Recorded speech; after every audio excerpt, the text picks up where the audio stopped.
How's it going? This is Tim with RVLandCruisers. Today we're taking a look at another lake in the Blackwater State Forest Park of Northwest Florida. But first I want to invite you to hit the subscribe button and come back and see the other videos that we do in the future. We do a lot of site guide reviews, but we also give you a little behind the scenes. So if you'll do that and hit the like button, those are very helpful. Now we've done a couple of videos recently of Krull Lake, which is also part of Blackwater State Forest, and we really like that place.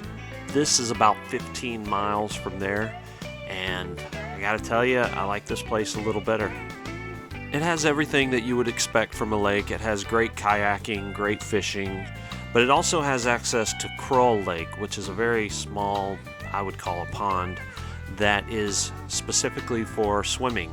No boats allowed, and it's about a 1.5 mile hike from here that you can access it. It also has a couple of really great bike paths. The first is a 4-mile trail that is not specifically marked as a mountain bike trail, but it runs closer to the lake. The second is a 6-mile trail that is marked as a mountain bike trail, but we've seen hikers on that one. And if riding a bike in the woods is not your thing, there's also a fairly unused blacktop road that runs all the way to Hurricane Lake, which is about a maybe 12-mile bike ride. So you're going to look at a long ride both ways, but we did a little bit of it, and it was pretty great. On the whole trip, I think we saw maybe 2 cars on the road, so it's a very smooth ride. Getting to the specifics of this campground, there are a total of 40 sites here. The first 32 are for RV and tent, and they come with power and water, no sewer, but there is a dump station. The other 8 are tent only and do not have power or water. They also sit in a different section of the campground, which is separated by the day use area.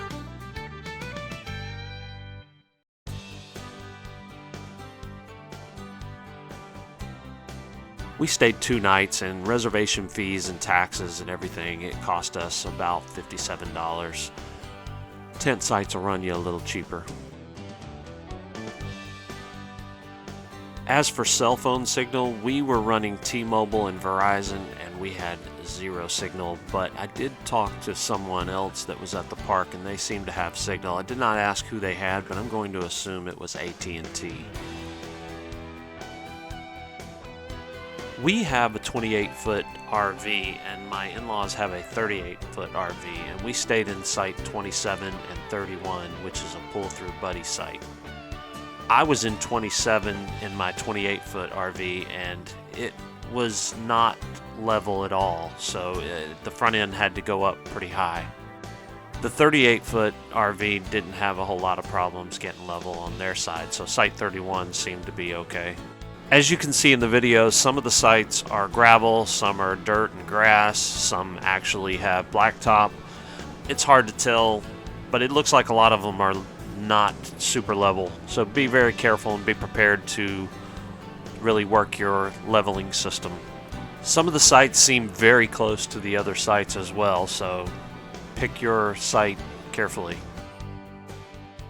One final thing I want to add is the Florida State Forest still uses Reserve America to book sites, unlike the Florida State Park Service, which is now using their own website. I don't know if that'll change in the future, but for now you can still use Reserve America to book these campgrounds. That's going to do it for the review. The video is going to keep going and show you the rest of the things in the campground, but please remember to like and subscribe. It really helps, and we really appreciate you watching the videos. We're having a lot of fun doing it. See you next time.